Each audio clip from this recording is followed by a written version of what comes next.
Keberadaan sosok Kuyang di Pulau Kalimantan sudah tidak menjadi suatu rahasia lagi. Teror sosok kepala tanpa badan ini konon berasal dari suatu desa yang warganya melakoni ilmu Kuyang sejak zaman nenek moyang. Kisah tentang Kuyang kali ini dialami langsung oleh Bang Ucup. Assalamualaikum warahmatullahi wabarakatuh. Waalaikumsalam warahmatullahi wabarakatuh. Selamat malam Sobat Malam Mencekam, Sobat MM, dimanapun Sobat berada. Hari ini bersama-sama kita bakal nonton lagi kisah nyata dari Kalimantan Timur. Karena Mang Ai dan tim sekarang ini sedang berada di Kalimantan Timur, tepatnya di Samarinda. Nah, kita sudah undang narasumber ini kali kedua tampil di Malam Mencekam ya. Video yang pertamanya yang ini ada di atas. Nah, yang ini kisah tentang Kuyang hari ini. Kuyang, Mang Ai. Banyak yang belum tahu kan Kuyang itu seperti apa, kok Kuyang bisa ditangkap, masih menjadi apa namanya, polemik ya. Polemik. Aslinya itu seperti apa. Nah, narsum kita ini menangkap atau menyaksikan secara langsung penangkapan Kuyang itu. Baik, kita ngobrol dulu dengan Bang Ucup. Apa kabar Bang Ucup? Alhamdulillah baik, Mang Ai. Bang Ucup, terima kasih lagi nih sudah mau berkisah dan berbagi di Malam Mencekam ya. Ya. Bang Ucup ini banyak benar pengalamannya ya. Gak tahu sih Mang Ai, takdir mungkin ya. Ini kan Bang Ucup konten kreator ya, atau YouTuber ya? Iya. Channelnya itu apa Bang Ucup? Ucup Stewart. Nggak pakai U depannya? Iya, iya. Kalau ini Bang Ucup. Iya benar. Sebagai nakodanya ya. Ya. Timnya ada berapa itu? Kalau dulu masih banyak Mang Ai. Sekarang itu yang aktif itu ada 4 dan salah satunya ada editor. Gitu Mang Ai. Tapi masih aktif ya? Masih aktif Sampai hari ini. sampai hari ini. Nah, sobat yang suka penelusuran, konten-konten berburu hantu, langsung ke Ucup Stewart. Ini subscribernya juga udah gili, ini ngeri. Udah sampai 4 juta lebih ya. Masih perlu banyak belajar lagi. Uangnya banyak nih. Oke, kalau keseharian apa Bang Ucup? Keseharian saya sebagai konten kreator ada pekerjaan lain juga Mang Ai. Jadi nggak fokus di bidang konten aja, tapi ada kerjaan utama juga. Ada ya? Ada Mang. Nah, yang utama yang mana nih? YouTuber atau yang biasa? Dua-duanya juga utama Mang Ai. Utama ya? Dua-duanya utama. Oke, sudah berkeluarga Bang Ucup? Alhamdulillah sudah. Punya putra juga? Punya buntut 1. Terakhir saya nanya nih, dari tahun berapa Ucup Stewart didirikannya, tahun berapa? 2018 ke 2018 menjelang ke 19 Mang Ai. Jadi kayak akhir 2018 gitu. Saya mulainya. Cukup lama juga ya, Ya, perjuangannya ya. Ya. Yang mau dikisahkan ini itu setelah jadi YouTuber atau belum? Kisah yang sekarang nih. Sebelum jadi YouTuber ya. Berarti sekitar tahun 2013. 13. Oke. Jadi kan jauh tuh jaraknya. Baik. Sobat jangan skip videonya supaya ngerti dan gak gagal paham. Kita dengarkan dan nonton bersama kisah dari Bang Ucup. Malam mencekam, semakin malam semakin mencekam. Bang Ucup.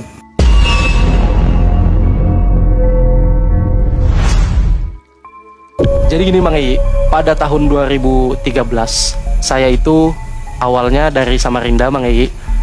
Nah, saya itu dipindahkan ke area pedalaman Mang Ai. Jadi tempat saya itu betul-betul di area kampung pedalaman lah, pokoknya jauh dari perkotaan. Dan kampung saya itu Mang Ai istilahnya jauh lah, tertinggal. Bukan apa sih maksudnya, teknologinya jauh tertinggal dari daerah perkotaan Mang Ai. Cuman kan karena orang tua itu pekerjaan utamanya sekarang ada di area kampung itu Mang Ai. Jadi terpaksa saya itu harus ikut serta sama orang tua di kampung itu Mang Ai. Nah, jadi pada tahun 2013 itu Mang Ai, orang tua itu ada di daerah kampung itu. Ya bisa dibilang sih pekerjaannya kan ada kaitannya sama alam. Entah itu keramba ikan, sarang walet. Jadi kerjaannya itu penghasilannya besarnya di situ. Jadi semuanya itu pindah di situ, termasuk saya. Saya juga sekolah di situ. Jadi SMP, SMK-nya di situ. Nah, pada saat saya udah masuk di kelas 2 di kampung itu, saya mengalami hal-hal yang ganjil. Sebenarnya itu udah lama kejadian hal-hal ganjil itu yang terjadi. Cuman saya di situ baru mengalaminya di 1 tahun pas saya pindah di situ. Dan hal ganjilnya itu sebenarnya teror, dia jatuhnya di teror. Orang sering ngelihat cahaya-cahaya merah itu terbangan, dia terang banget. bisa dibilang itu kuyang sih sebenarnya. Dia terbang melintasi area kampung itu, sering banget orang ngeliat. Cuman kan penduduk di situ masih belum curiga kalau itu adalah sosok kuyang. Jadi lama kelamaan meresahkan di tempat kita tinggal itu perang antara kampung. Jadi anak-anak mudanya nih mempersiapkan senjata semuanya Mang Ai. Ini nggak lapor polisi aja padahal ya? Karena itu di pedalaman Mang Ai. Pada saat itu juga di pedalaman. Karena memang pedalaman ini jauh jangkauannya Mang Ai. Ternyata pada saat itu juga kepalanya itu mulai ngelepas, kepisah dari badannya. Itu ada satu ranjang.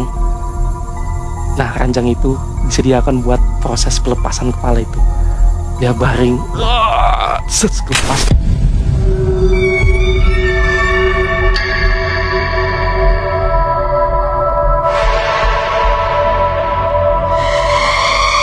Dia muntah, keluar bentuk gumpalan darah, sampai ngebentuk kayak hati gitu.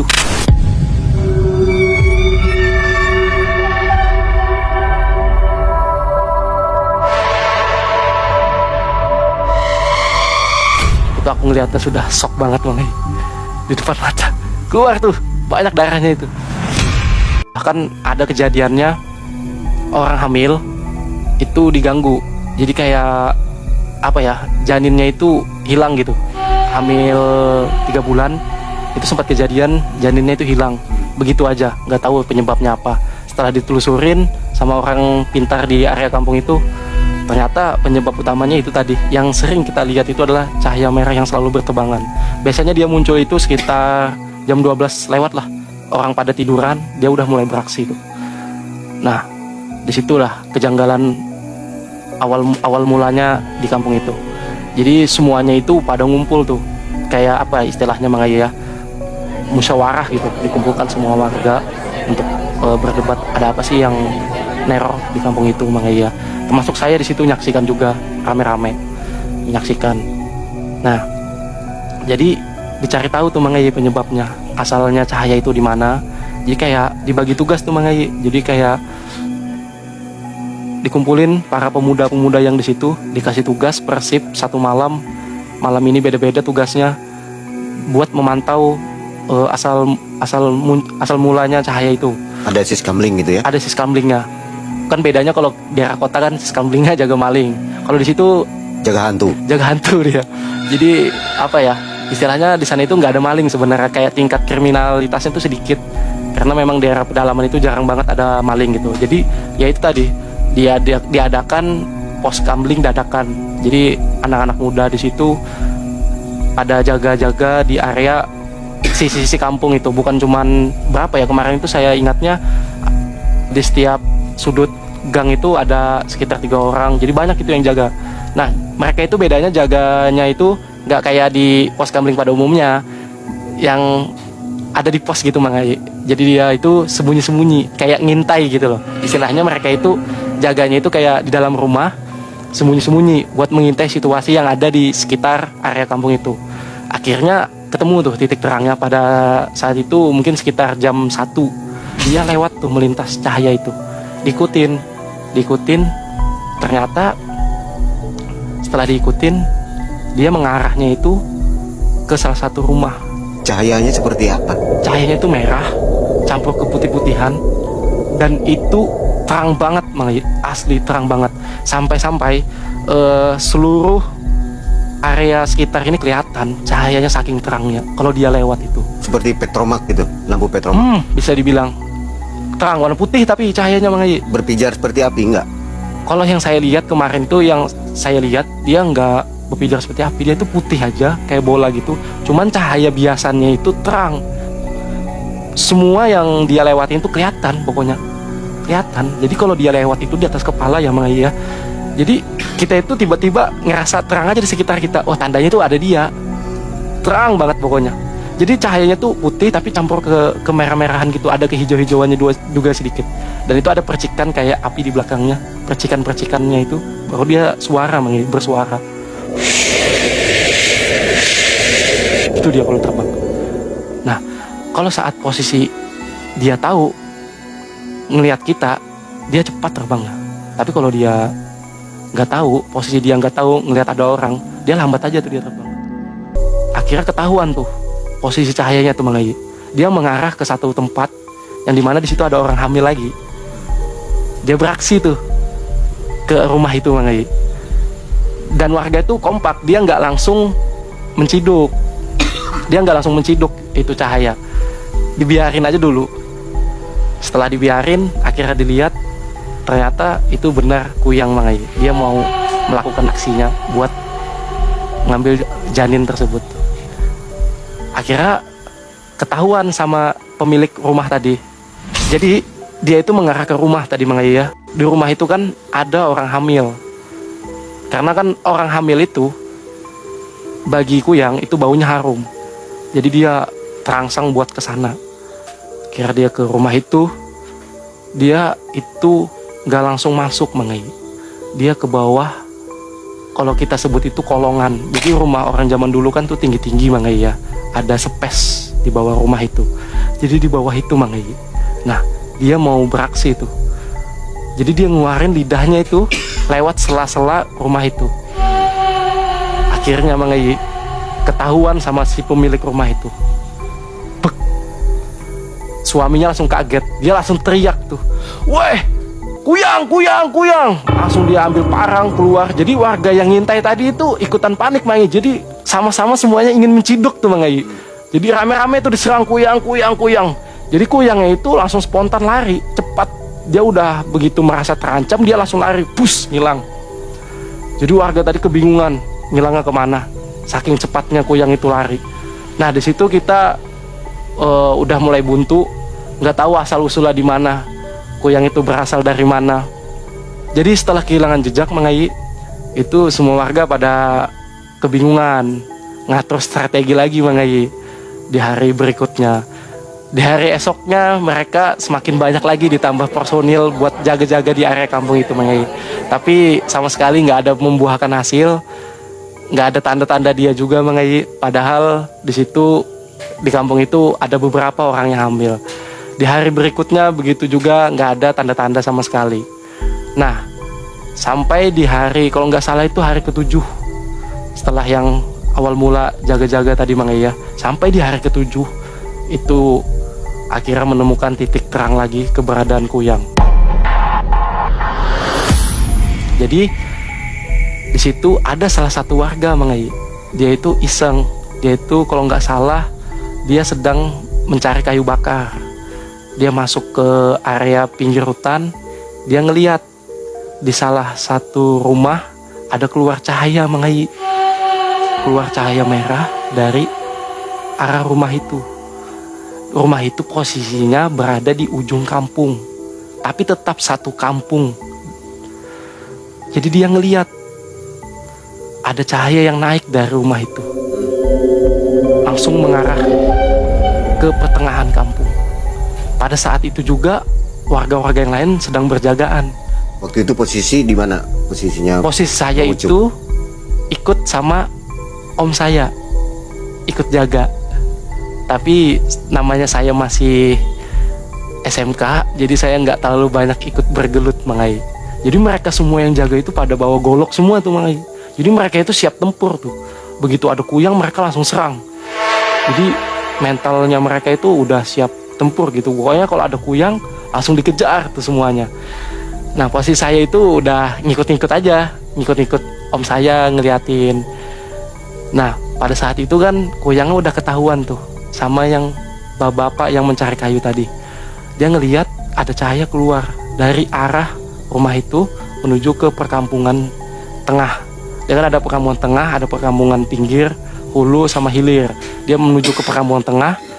Nah di situ yang orang jaga tadi Mang Ai ngelihat semua tuh, ngelihat semuanya cahaya tadi lewat, semuanya pada terang. Semua di arah kampung itu terang, dia lewat itu. Jadi mereka ini udah siap lagi nih, dia bakal kemana itu jatuhnya Kuyang itu, bakal mau ke rumah mana nih. Jadi mereka tuh udah siap-siap semua itu. Ternyata Kuyang itu malah nggak ada sama sekali ke rumah area kampung tengah itu Mang Ai. Malah dia menuju ke luar kampung Mang Ai. Nah di situ heran, kenapa nih kuyangnya itu sepertinya udah tahu strategi yang bakal diatur. Dan itu semakin menguatkan semakin menguatkan bahwa kuyang itu kayaknya orang kampung sekitar sini. Nah akhirnya pada keesokan harinya si bapak yang mencari kayu bakar tadi ikut serta perkumpulan di desa itu. Dia cerita bahwa ngelihat ada cahaya di rumah tersebut. Akhirnya diselidikin diam-diam Jadi fokusnya itu ke satu titik ya. Jadi nggak lagi jaga-jaganya itu di titik tersebar-sebar, nggak lagi. Jadi mereka itu sudah fokus ke titik satu rumah itu. Jadi masuk waktu malam mereka semua pada jaga tuh Nah itu saya ikut juga ikut jaga ikut om saya jaga. Jadi mereka itu nyebar, kan rumahnya itu nunggal di ujung kampung. Nah itu kan banyak tuh rumput-rumputan, semak-semak. Jadi kita itu agak jauh dari rumah itu, mungkin sekitar jaraknya 100 meter ada Takutnya kalau dekat kan kita ketahuan tuh. Jadi semuanya pada jaga-jaga tuh. Ada yang sembunyi di rumput-rumput, ada sembunyi di atas pohon. Jadi kayak ngintai tuh semalaman tuh ngintai. Yang di atas pohon ready. Karena kan munculnya itu kan naik tuh. Jadi yang dari atas pohon tuh jelas ngelihat arah bawah tuh. Jadi rame tuh semuanya itu. Akhirnya ditunggu-tunggu itu nggak ada tanda-tanda sama sekali nggak ada tanda-tanda. Bingung semuanya. Kenapa nggak ada tanda-tanda nih? Sampai di hari kedua nggak ada tanda-tanda sama sekali. Masuk di hari ketiga, pada saat itu juga om saya nekat. Dia ada bertiga sama temannya. Nah, saya itu sebenarnya pengen ikut, cuman nggak dibolehin. Tapi saya itu diam-diam nguntit dari belakang, nguntit om saya. Karena saya nggak bisa jauh dari om saya, Saya ikut nguntit menuju ke rumah itu. Itu pas saat di jam 2 malam. Diam-diam ngendap-ngendap ke rumah itu. Ngendap-ngendap. Karena kan rumah dia itu tinggi. Jadi kita ngendap-ngendap diam-diam. Maju pelan-pelan. Saya itu jauh dari om saya dan teman-temannya. Takut nanti ketahuan bakal ngancurin strategi mereka. Jadi mereka itu ngendap-ngendap, saya ikut ngendap-ngendap juga tuh di belakang nguntit. Dia menuju ke rumah itu. Akhirnya sampai di rumah itu. Om saya itu saya lihat dari jarak kejauhan, dia naik ke rumah itu lewat area belakang rumahnya. Dia naik sendirian ngintip. Terus dia ngelihat di situ lewat sela-sela ventilasi ya namanya, angin-angin rumah itu kan ada angin-anginnya. Jadi dia ngintip di situ. Ternyata angin-angin rumah itu ngarahnya ke satu ruangan, yang dimana ruangan itu sebenarnya khusus buat ritual menjadi kuyangnya itu. Jadi satu ruangan itu khusus. Kalau misalnya ingin ritual jadi kuyang ya di ruangan itu. Jadi beda sama ruangan tidur apa segala itu nggak ada. Jadi khusus ruangan itu. Setelah itu om saya ngintip. Begitu ngintip, ada satu keluarga di rumah itu. Tapi salah satunya masuk ke ruangan itu, sepertinya dia ingin melakukan ritual buat menjadi kuyang. Om saya ngintip kaget dia.